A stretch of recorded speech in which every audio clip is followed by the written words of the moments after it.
The Sacramento Kings, a team I haven't really grown up seeing them have much success. I was born in 2001, so I really don't remember the early 2000s Kings teams as they battled the Lakers and as they had Chris Webber, Stojakovic, all this talent. I don't remember that. I remember the Kings who would always rebuild, who would always have to sell off their assets to get draft picks to restock. Then they had DeMarcus Cousins, who was awesome in Sacramento, but they traded him away. And then they drafted De'Aaron Fox. They got Domantas Sabonis, albeit by trading Tyrese Halliburton, but hey, Sabonis is really good. The Kings wanted to break their playoff streak. They needed to get back there, and they did by lighting the beam. But after lighting the beam for 1 year in a losing effort in round one against Golden State Warriors, they haven't made it back to the playoffs. They've made the play-in, but that really doesn't count. And they've also traded away De'Aaron Fox and brought in Zach LaVine, DeMar DeRozan. Maybe this team's got some... Oh, they're back to being bad again. The Sacramento Kings have been a disaster my entire life. And I'm going to talk about them this season of what I think the Kings should do to fix this disastrous team management, team building structure that they've created themselves in recent years after making the playoffs, having a great fun team. They're now a team that no one really wants to watch. So let's discuss that today.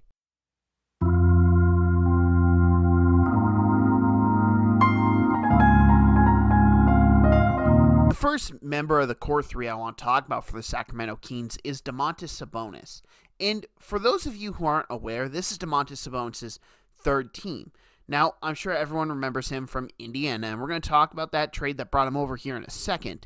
But he also started out as a rookie on the Oklahoma City Thunder, in which he was traded for Paul George to go to the Pacers. And then, as we all know, he got traded from the Pacers to the Kings for Tyrese Halliburton. And it's fair to say Tyrese Halliburton is the better player in the trade, but for the circumstances of the trade, the Kings really wanted to make the playoffs. Like, this was a drought they had to break. They needed to get in, and Sabonis, they felt like, was just closer to getting them in, which seemed to be the correct move, especially with the fact they captured the 3 seed shortly after trading for him. But it's fair to say Domantas Sabonis is not a face of the franchise player, and he wasn't originally brought in to be that. That was supposed to be De'Aaron Fox, but with the trade De'Aaron Fox, he's by far the best player on the Kings. And there's an issue this year. He's only playing in 11 games, which is not good. And in those 11 games, he's averaging 17.2 points per game. Now, he's averaging 12 rebounds per game, which is very nice. But you need more from your number one guy. And the thing is, he's not cheap. He's getting paid $42 million this year, $45 million in 26-27, and then $48 million in 27-28. It's going to be very interesting to see how the Kings attempt to move him with the current salary cap structure and the luxury tax structure and everything in the modern day NBA. A couple years ago, it'd be no problem moving out this deal. It really wouldn't affect teams, but with how it's structured now, it can massively affect it. And that's where the Kings are at this point. They can't afford to keep Domantas Sabonis. They have to look to trade him. The question is to where? Where do you look? Maybe if the Lakers had a need, if they had the ability to get that contract on their books, you could see a trade there.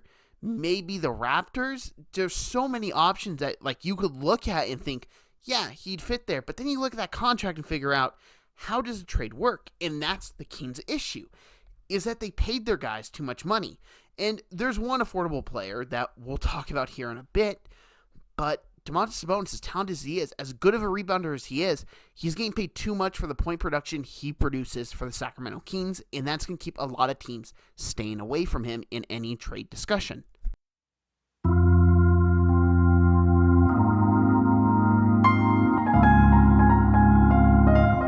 Now we turn our attention to the star piece the Sacramento Kings got in the De'Aaron Fox trade, Zach LaVine. Now, at the time, I didn't like the trade, and I honestly still don't like the trade for the Kings. Not saying that you were going to get anything great for De'Aaron Fox, how that whole situation played out last year. But Zach LaVine was untradeable in Chicago. Chicago wanted to move him for a good bit, and they couldn't.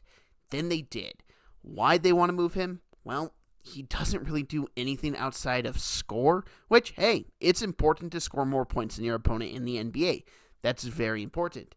The issue is he's not a real good playmaker. He's not a good shot maker when it comes to like creating shots for his teammates. He doesn't create those often. It's more or less he'll take the shot and he will either miss or make. And his contract, it's so bad.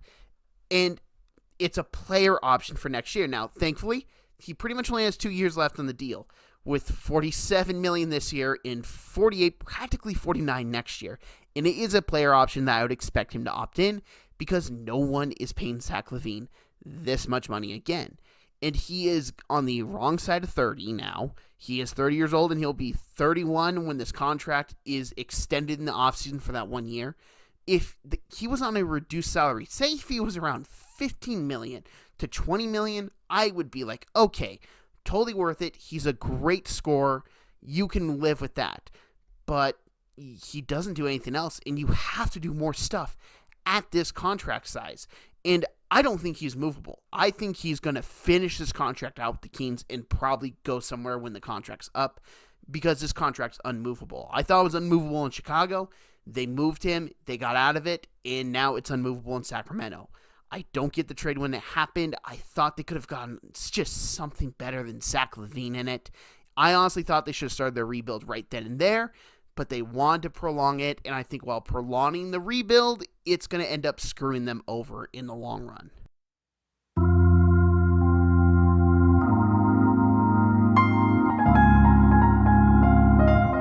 Now we move on to DeMar DeRozan, who is honestly not being paid poorly. Out of the 3 players they really have that they tried to build around, he has the best contract, right around $24 to $25 million. He puts up 20 points. He just doesn't have much playmaking ability. But here's the issue of DeMar DeRozan. His game, it's not really modern NBA. It's very mid-range focused. And I love watching DeMar DeRozan. I love watching him work in the mid-range. I understand why NBA teams are moving away from it. As a fan, I enjoy watching it. But it's not efficient, and it's another sign that this Kings organization really didn't know what they were doing. Well, no other team, I think, was going to pay DeMar DeRozan this much money at the age he was currently at the time he signed it, which I believe he was around 34 when he signed it. No one was paying DeMar DeRozan that much money, but the Kings did.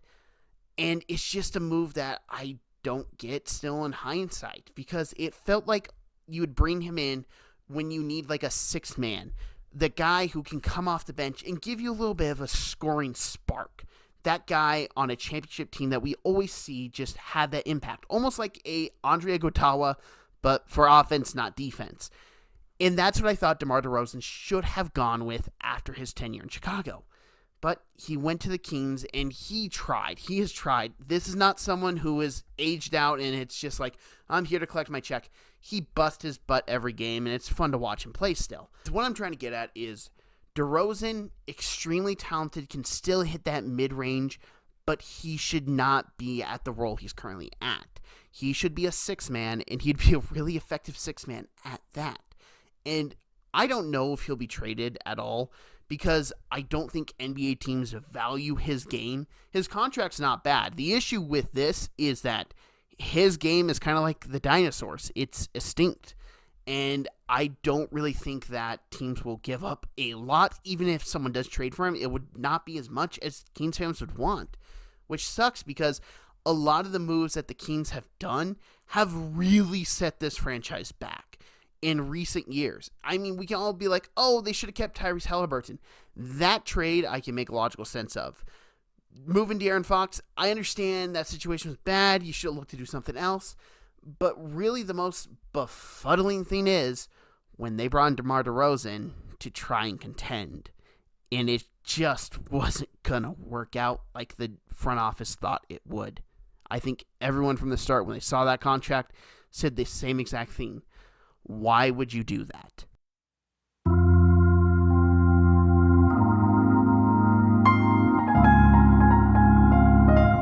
The last player I want to talk about today is Keegan Murray.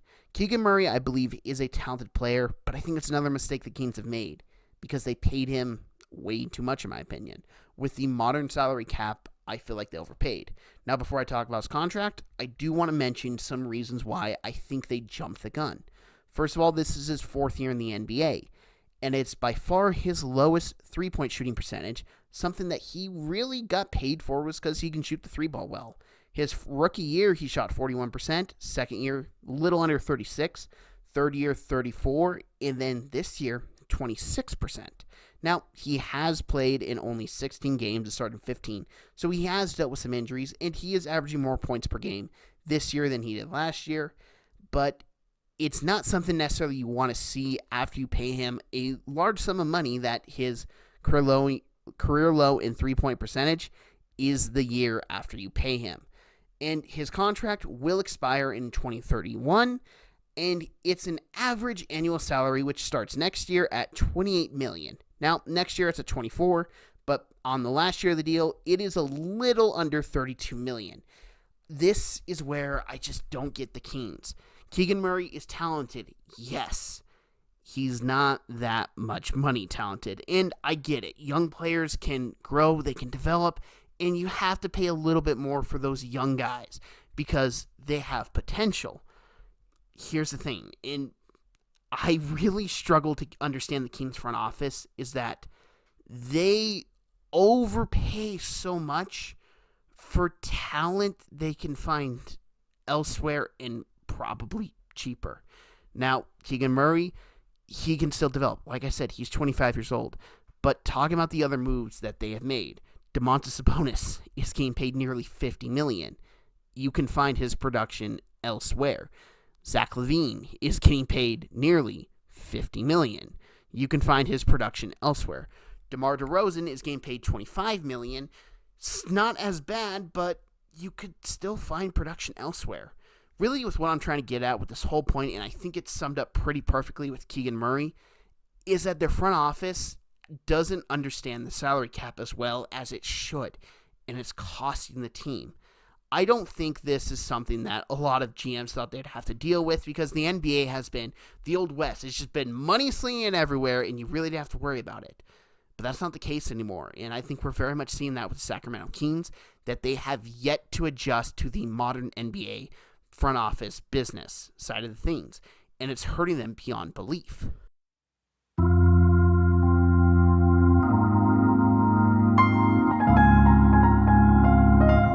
For this little tidbit, I want to talk about Doug Christie a little bit, because I feel like he came in last year and was good as the interim head coach, as he went 27-24 for the Kings last year. But right now, the Kings they're not a good basketball team. They're one of the worst teams in the league. And it's got to suck seeing how well Mike Brown's doing with the Knicks. But let's be real here. That roster is a lot better than the one that the Kings currently have. So really with this, I wanted to ask, what do Kings fans want to do? Do you want to see Doug Christie remain as the head coach and see them enter rebuild? Do you want to see them try and salvage this team? What do you have to do in the offseason? Who do you have to trade? What do you have to do to try and fix this? And do you still want Doug Christie to be the coach? Because I think he's been solid. I don't think he's been amazing. I don't think he's been horrible. I think he's been given a pretty poor roster constructed team, especially having to rely so much on Russell Westbrook. In this season, in the 25-26 season, you should not have to rely on Russell Westbrook, but they are. And this team, I think, was constructed poorly from the front office. I don't know how much say Doug Christie had in that, but I would just say my eyebrows are raised when it comes to him with his talent eye. But I want to ask Kings fans, what do you want to see them do with Doug Christie? Because I could see them going either direction. I could see him probably staying with them throughout the rest of this season, maybe making a move in the offseason, or, hey, he was a former player, he understands the NBA, we're going on a full-on rebuild, let's have him in there with the young guys, let's have him working with the young players who can really develop and learn from him, learn from a very good player, a very good veteran in the league of what it takes to stay in the NBA. Thank you very much for watching this video. If you liked it, hit that like button. If you're new to the channel, hit that subscribe button. If you'd share this, I'd greatly appreciate it. And if you have any thoughts on this video or the Kings in general, go down below. I love reading everyone's comments and seeing what people think outside of my opinion on this team. I hope you all enjoyed. Have a great day, everyone, and thank you very much for watching.